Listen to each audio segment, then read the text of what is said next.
तो नहीं आ रहा है। रंजन जी, कितना बढ़िया से समझ में आ रहा है। आप कहते हैं समझ में नहीं आ रहा है।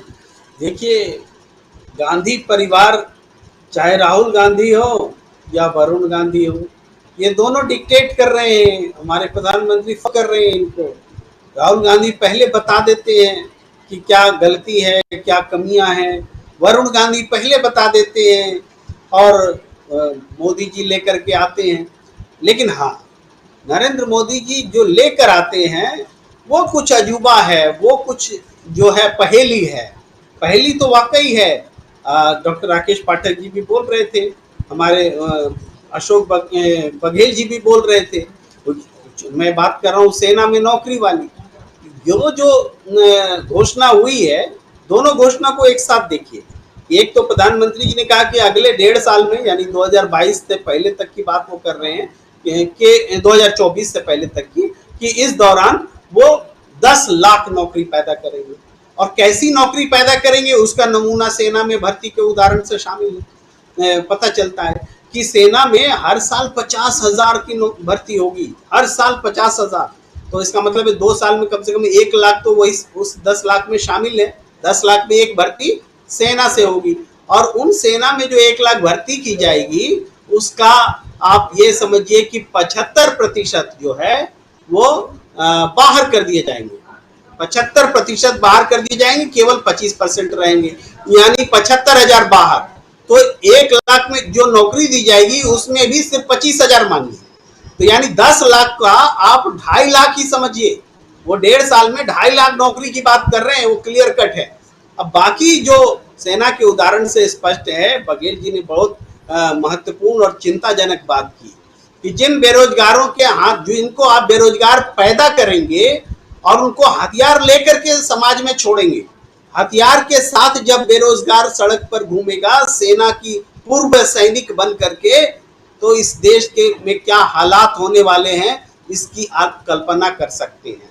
ये एक महत्वपूर्ण बात है और ये बहुत गंभीर बात है। ये बहुत गंभीर बात है कि सेना से हट करके 4 साल में हथियार लेकर के बेरोजगार बन करके सड़क पर हर साल ये 75,000 लोग आया करेंगे। मैं 1 लाख के हिसाब से बोल रहा हूँ, 75,000 लोग आया करेंगे।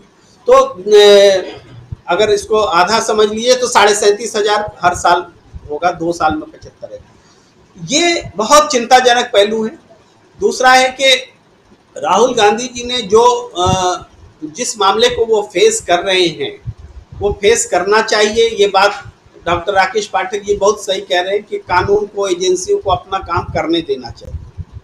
लेकिन यहाँ पर मैं एक प्रश्न खड़ा करता हूँ, भाई कानून को, एजेंसियों को अपना काम तो आर्यन खान के मामले में भी करने दिया गया था। शाहरुख खान को भी पूरे देश में बदनाम होने दिया गया था। उन्होंने तो पूरा अंतरराष्ट्रीय तस्कर का वो हिस्सा हो गए थे। यही नारकोटिक्स था, यही कानूनी प्रक्रिया थी, दिया गया था।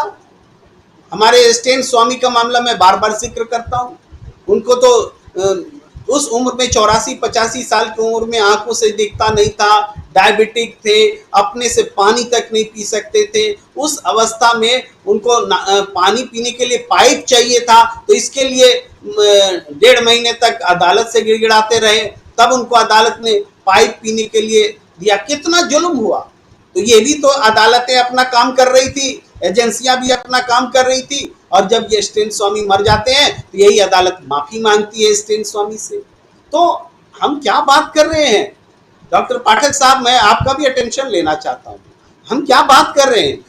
ये इन बातों को अब छोड़ने का वक्त है कि कानून तो अपना काम कर रहा है, एजेंसियां अपना काम कर रही है। बुलडोज किए जा रहे हैं घर, यहाँ भी तो कानून अपना काम कर रहा है, यहाँ भी तो एजेंसियां अपना काम कर रही है, पुलिस अपना काम कर रही है। नहीं कर रही है काम। ये वक्त है ये बोलने का कि एजेंसियां अपना काम नहीं कर रही है, अदालतें अपना काम नहीं कर रही।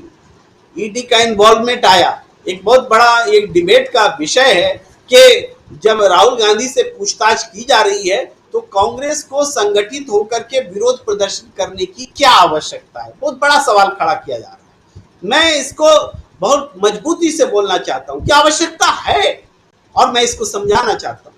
देखिए, जो प्रक्रिया ईडी अपना रही है राहुल गांधी कोऑपरेट कर रहे हैं। ऐसा नहीं है कि ईडी की जांच में कोई बाधक बने हुए हैं राहुल गांधी, नहीं। कांग्रेस पार्टी भी कहीं बाधक नहीं बनी। डिमॉन्स्ट्रेशन हो रहा है, लेकिन क्या कहीं ईडी की जांच को रोका गया, प्रभावित करने की कोशिश की गई? नहीं की गई।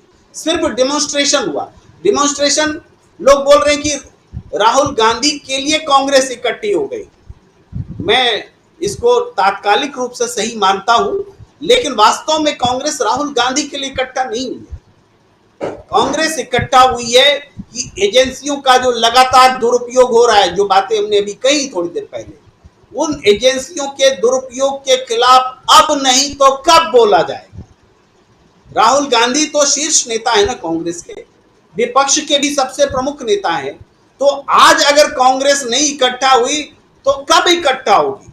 और आज जब इकट्ठा हो रही है, डेमोक्रेटिकली विरोध कर रही है, प्रदर्शन कर रही है, तो विरोध प्रदर्शन को हम नाजायज कहेंगे? पॉलिटिकल पार्टी ने विरोध प्रदर्शन नहीं करेगी तो कौन करे? अरे विरोध प्रदर्शन नहीं है, यहाँ तो हड्डियां तोड़वा रहे हैं कांग्रेस पार्टी के नेता। मुख्यमंत्री होकर के लाठियां खाने के लिए तैयार हैं। इससे बड़ा डेमोक्रेटिक सिस्टम में विश्वास करने का और क्या उदाहरण हो सकता है कि आज जो कांग्रेस पार्टी के नेता कर रहे हैं, वाकई ये आगे चल के इतिहास में याद किया जाएगा कि ऐसे वक्त में मुख्यमंत्री होते हुए भी पूर्व गृह मंत्री और पूर्व वित्त मंत्री खड़े होकर के अपनी पसलियां तोड़वा रहे थे।